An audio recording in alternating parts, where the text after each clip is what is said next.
India news Gujarat અને હું છું કિશન તિવારી।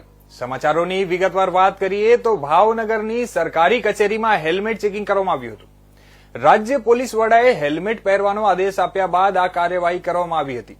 સરકારી કચેરીઓના કર્મચારીઓને હેલ્મેટ પહેરવાની સૂચના આપવામાં આવી છે।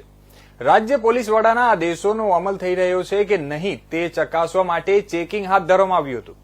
શહેરના તમામ સરકારી કચેરીઓમાં ટ્રાફિક પોલીસ દ્વારા હેલ્મેટ ચેકિંગ શરૂ કરવામાં આવ્યું હતું।